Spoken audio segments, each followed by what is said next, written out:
Maraming taong nag-aalangan, nahihiya, natatakot sabihin ang tunay nilang kalagayan. At iba't iba ang dahilan. May mga taong gustong i-project, matatag sila, na kahit anong problema kakayanin nila.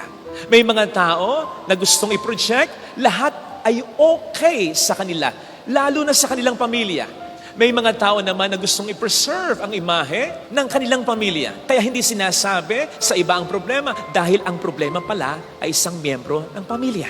May mga tao naman na ayaw makaabala. Ano nga ba naman ang mapapalaan nila kung mag-open up sila sa iba? Kaawaan lang sila at ayaw nila yon. So bakit mag-open up pa? Kaya't ang tendency ng mga taong ganito, kinikimkim na lang sa kanilang kalooban sa mahabang panahon. Kaya't kapag na-corner mo, na heart-to-heart talk mo, bigla na lang aatungan. Kasi matagal na nilang dinadala ang lahat sa kanilang kalooban. Hindi natin kailangang kayanin ang lahat. Hindi ganon ang intention ng Diyos. Kaya ang sabi niya, lumapit kayo sa akin, kayong mga nabibigatan sa inyong pasanin, napapagod kayo, lapit sa akin. At bibigyan ko kayo ng pahinga. And I don't think nang iniisip ng Panginoon dito nang sabihin niya ito ay yung pagod lang ng ating katawan dahil alam niya, madali yan eh. Pwedeng tayo na ang rumemedyo dyan. Mag-relax ka lang, mag-unwind ka lang, magpaspa ka, magpamassage ka, magbakasyon ka. Okay na ang pagod ng katawan. Pero ang tinutukoy ng Panginoon dyan ay yung pagod na siya lamang ang makapagbibigay ng kapahingahan. Ang pagod ng ating kalooban. Dahil kumpara sa pagod ng katawan, mas mahirap mapagod ang puso at kalooban. Sapagkat po pwedeng hindi mo makikitang umiiyak ang mata, pero umiiyak na siya sa puso, sa loob niya. Hindi lang niya talaga maipakita. Brothers and sisters, the Lord knows the reason of our tears. Alam niya ang dahilan ni hindi mo kinakailangan magsalita. Kapag pumatak ang iyong luha, ang mga luhang iyan ay parang nagiging letra sa mga mata ng Diyos. Nababasa na niya ang dahilan ng luha mo. Alam niya ang dahilan ng luhang iyan at pinapahalagahan niya ang luhang iyan. The Bible has it.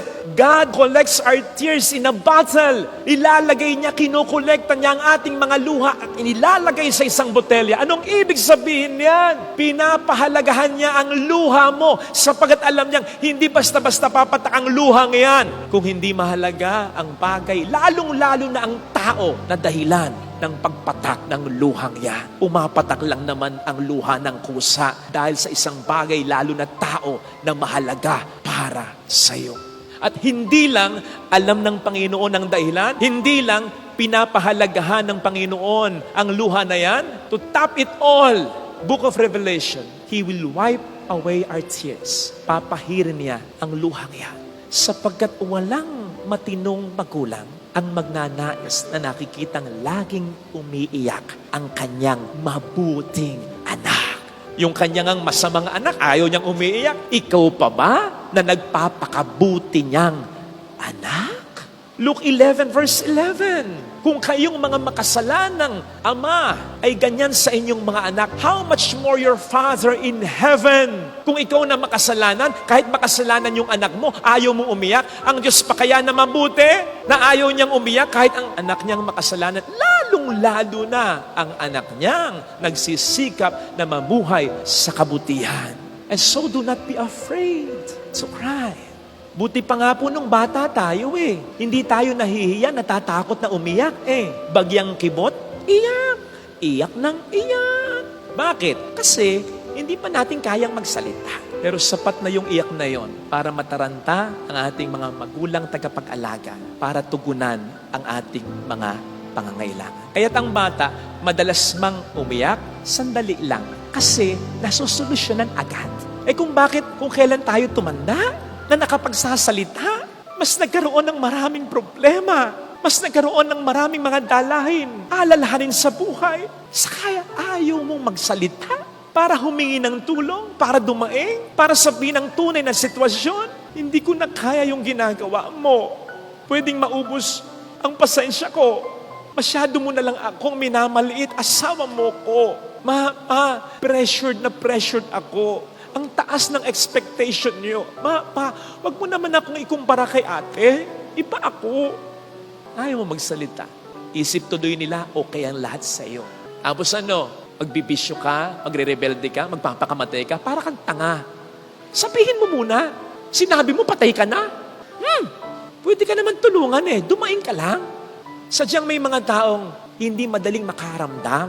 Sabihin mo, magsalita ka. Hindi ka man magsalita, umiyak ka. Pagkatapos mong umiyak, dun mo sabihin, hindi ko na kaya. That's it. Ilabas mo. Open up. Air it out. Nakaya mong lahat hindi nakapagtataka ang bata. Pag umiiyak, yakapin mo, pangkuhin mo, hindi naiyak, tatahan na. Ayos na. At pag sinabi ng bata, pag pinakiramdaman mo yung bata na okay na yun, maniwala ka, okay na yun, wala na siyang problema. Pero ang matanda, tanungin mo, kamusta kayo? How are you? Okay po. Ayos po. Huwag ka agad maniwala. Lalong-lalo na kapag may kutob ka na may pinagdaraanan siya, pag tinanong mo, okay ka ba? Okay po lang po. Pag may kutob ka, pilitin mo siya. Unti-untiin mo, rather, mag-open sa'yo. Yun ang tunay na pagmamahal. Hindi yung, mahal ko naman siya, tinanong ko siya, sabi niya wala minsan niya papilit Ang tunay na nagmamahal, anak, mahal, alam kong may pinagdaraanan ka, sige upuan natin ito, pag-usap, yun ang tunay na malasakit. Hindi ka titigil at hindi ka aalis hanggat hindi siya nagsasabi sa'yo. Ang dami ng may depression. Bata pa lang may depression na. Ang dami na rin nagpapakamatay.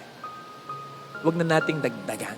Maganda yung meron tayong Diyos na laging nandyan para sa atin. Pero siyempre, mas maganda rin kung meron tayong mahal sa buhay na aalamin ang dahilan ng iyak natin, na pahalagahan ang iyak natin, at unti-unti ring papawiin ang luha natin. Ito sana ang hilingin nating biyaya sa pagdiriwang natin.